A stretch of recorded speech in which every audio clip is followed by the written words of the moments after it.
If you walked through the gates of the University of Lagos or the bustling lodges of Uniben in the early 2000s, campus romance had a specific, predictable rhythm. It was the era of handwritten notes, shared textbook reading in the library, and dates that consisted of a meat pie and a bottle of Coke.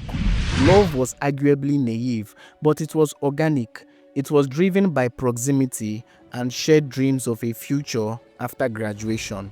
Fast forward to today, and that rhythm has been replaced by the frantic beats of a completely different drum. The library dates are gone, replaced by quote, restaurant hopping on the island or weekend trips to private apartments. The conversation isn't about shared dreams.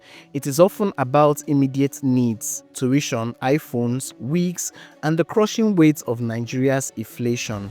We are witnessing a massive sociological shift. It is no longer quote dating, it is an unspoken economy.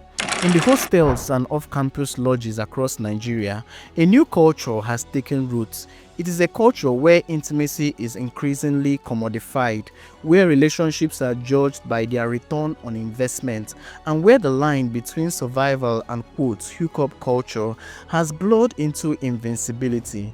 This is the story of how the Nigerian university ceased to be just a place of learning and became a marketplace of desire. To understand how hookup culture took over, we must first look at the wallet. The reality of the Nigerian economy over the last decade has been harsh, and nowhere is this felt more acutely than among the student population. For the average student, the monthly allowance from parents, if it comes at all, barely covers the cost of handouts and transport. Yet, the pressure to maintain a certain standard of living has skyrocketed. Enter the quote urgent 2K phenomenon, which rapidly evolved into something far more structural. It started as survival. Students found that companionship could be leveraged. A dinner date wasn't just a date, it was a guaranteed meal that saved your allowance for another day. But as the Naira plummeted, the stakes rose. The survival instinct morphed into a lifestyle requirement. The cost of looking the part, the bone-straight hair, the skincare routine, the branded sneakers became the entry fee for social relevance on Nigerian campuses. The narrative shifted from quote, I need a boyfriend to quote, I need a sponsor. The terminology changed too. We stopped hearing about quote crushes and started hearing about clients or benefactors. In this economic climate, romance became a luxury that few could afford, while transactional relationships became a necessity many couldn't avoid. If the economy provided the fuel, social media provided the spark. The influence of Instagram, TikTok, and Snapchat on the Nigerian university psyche cannot be overstated. Every day, students scroll through feeds filled with peers living the quote soft life. They see 21-year-olds unboxing the latest iPhone, vacationing in Dubai, or dining at high-end Lagos bistros. The caption is usually vague, God's grace or hard work pays, in quotes, but on the ground in the hostel rooms, everyone knows the unspoken truth. This digital pressure created a vacuum of self-esteem. It wasn't just enough to just pass your exams, you had to look successful while doing it. The hookup in quotes lifestyle became the shortcut to the aesthetic. It offered a way to bypass the years of career building and jump straight to the rewards. The danger of this narrative is that it glamorized the transactional nature of these relationships. It sanitized it. It wasn't selling intimacy in quotes. It was quote knowing your worth. It wasn't sleeping around. It was quote networking. Social media repackaged the oldest trade in the world into an aspirational aesthetic, making it not only acceptable but enviable among the student body. The transformation of campus culture often happens behind closed doors, specifically in the off-campus lodges, the private hostels where university rules don't reach. In these lodges, peer pressure acts as a powerful accelerant. Imagine a room of four female students, three of them are dating big boys in quotes, guys who drive cars, pay for their hair, and take them out every Friday. The fourth student is dating a fellow struggling student who can only offer love and affection. The environment eventually breaks the fourth student. Is the subtle jeering, quote, "Is it love you will eat?" End quote. Is the constant visual reminder of what she could have. Slowly, the moral boundaries erode. The roommates become agents of the culture, coaching each other on how to attract, quote, "a spender," how to detach emotionally, and how to maximize the transaction. This isn't limited to women. The male counterparts, often heavily influenced by the Yahoo internet fraud subculture, have also redefined dating. For many young men on campus, having a roster of women is a status symbol, a way to signal that they have, quote, "arrived." They don't offer romance, they offer access.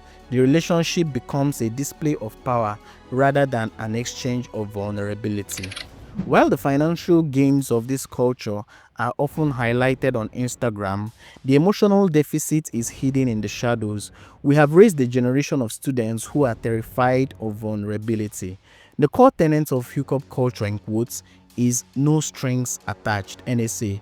It promises physical intimacy and financial reward without the burden of commitment or emotional labor. But human beings are not wired to be purely transactional. We are seeing a rise in deep-seated cynicism towards love. Students speak of relationships with a cold, calculated detachment. Trust is non-existent because everyone is assumed to be playing a game. Everyone keeps their guard up. The result is a campus filled with lonely people pretending to be busy. There is also the trauma of the transaction, in quotes. When intimacy is traded for rent or an iPhone, it changes how one views their own body and self-worth. Many students grapple with a silent loss of identity, feeling like products on a shelf rather than partners in a relationship. The mental health crisis in Nigerian universities, often undiagnosed, is inextricably linked to the high-stakes, high-pressure nature of this dating scene. Perhaps the most disturbing aspect of this shift is the, quote, "big girl trap." The university years are supposed to be a time of intellectual growth and character formation. Instead, for many involved in the high-end hookup culture, it became a period of distorted reality. Graduation becomes a rude awakening. The clients, in quotes, and sponsors, in quotes, often move on to the next set of freshers, which are first-year students. The graduates, now facing the harsh Nigerian labor market with 100,000 naira entry-level salary, finds it impossible to adjust. They have become accustomed to a lifestyle their degree cannot immediately fund. The disconnect creates a social crisis. It delays marriage as men feel they cannot afford the, quote, "maintenance cost of modern women," and women feel that men their age bring nothing to the table. We are risking a future where the foundational unit of society, the family, is built on shaky transactional grounds rather than mutual respect and shared struggle. Is hookup culture in Nigerian universities a permanent state, or is it just passing a phase born of economic desperation?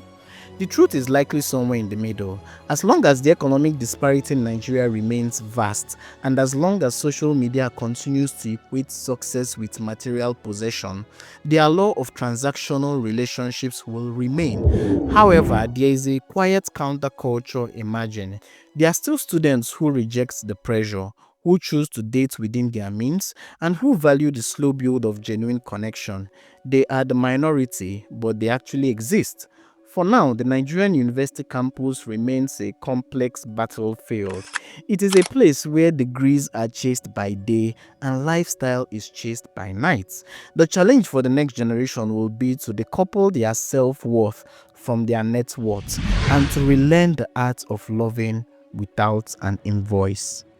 Thank you for joining us today. Do not forget to like, share, and subscribe. See you later.